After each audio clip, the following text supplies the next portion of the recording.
O Japão que você conhece, o dos neons, dos animes e da tecnologia de ponta, está desaparecendo. Enquanto Tóquio luta contra a superpopulação, o resto do país está mergulhado em um silêncio ensurdecedor. Escolas que fecham por falta de um único aluno. Vilas onde a pessoa mais jovem tem 75 anos. O Japão está vivendo um experimento social que nenhum outro país enfrentou. Como uma nação morre por falta de herdeiros? Olá, bem-vindo ao canal Oriente-se. Hoje vamos entender por que o investimento do governo não está funcionando, por que as portas continuam fechadas para estrangeiros e qual o custo real de tentar manter uma pureza cultural em um mundo que exige mudança. O governo japonês despeja bilhões em bônus por nascimento e em auxílio creche, mas a taxa de natalidade, que hoje gira em torno de 1,2 filhos por mulher, não muda. O problema não é o custo do berço, é o custo da vida. A cultura do trabalho e a pressão social fazem com que ter um filho seja um erro de carreira. Para muitos jovens, a liberdade individual e o entretenimento digital, como jogos e o uso de IA, substituíram a complexidade e o peso de uma família real. Mas então, por que eles não têm filhos? O governo japonês investiu bilhões em incentivos para promover a natalidade, porém com pouca eficácia, sendo evidenciado por dados científicos que demonstram que ao longo dos anos, o país continua caminhando na mesma direção. Isso destaca algo importante: o dinheiro não vence a cultura. O Japão ainda opera sob o sistema Shushin Koyo, o famoso emprego vitalício moral, onde sair cedo do trabalho é visto como traição. É aqui que nasce o karoshi, o excesso de trabalho que mata o tempo, a saúde e o desejo. Em uma tradução mais literal, karoshi significa morte por excesso de trabalho. Para uma mulher japonesa em 2026, ter um filho ainda significa em muitos casos a morte civil de sua carreira. Somado a isso, temos o fenômeno dos hikikomori. São quase 1,5 milhão de pessoas que vivem isoladas. Como pedir para uma geração que tem medo do contato social para repovoar uma nação? O Japão não tem uma crise de fertilidade biológica, tem uma crise de fertilidade social. Uma das soluções óbvias para o Japão seria abrir as portas para o mundo.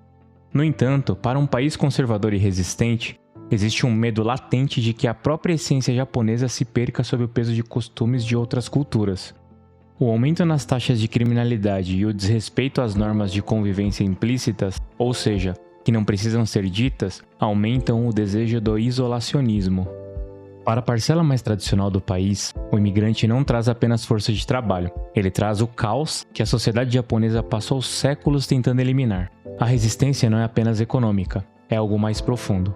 Um exemplo é a chegada de estrangeiros vindos de zonas de conflito que expôs uma ferida profunda, o ritual da morte. No Japão, a cremação é a norma absoluta por higiene e espaço. Mas para muitos imigrantes, o ato é um tabu religioso inaceitável. No final, o respeito pelo silêncio e pela ordem, pilares da alma japonesa, parece se perder aos poucos. O Japão precisa de braços, mas ainda não sabe se está disposto a pagar o preço de mudar quem ele é.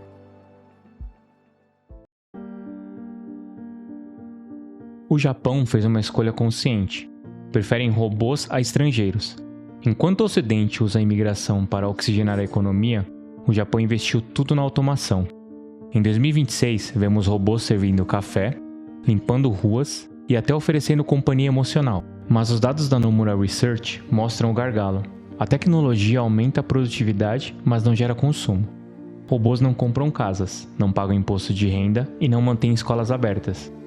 A aposta na pureza cultural criou um Japão tecnologicamente avançado, mas socialmente estéril. Eles estão tentando substituir o calor humano por máquinas, e o resultado é uma sociedade cada vez mais eficiente, porém cada vez mais triste.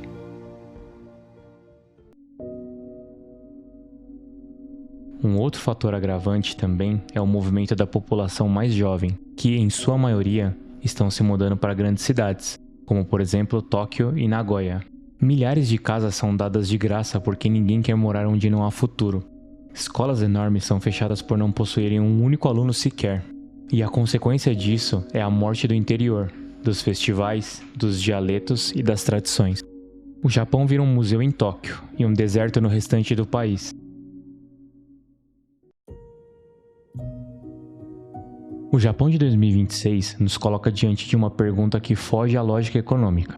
Até onde uma nação deve ir para proteger sua essência? Estamos assistindo a um capítulo único da história moderna. Uma potência que prefere o silêncio de suas vilas e a solidão com seus robôs a abrir mão de sua continuidade cultural.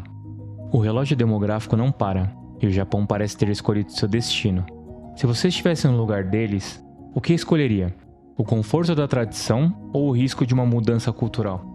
Deixe sua opinião nos comentários e até o próximo vídeo.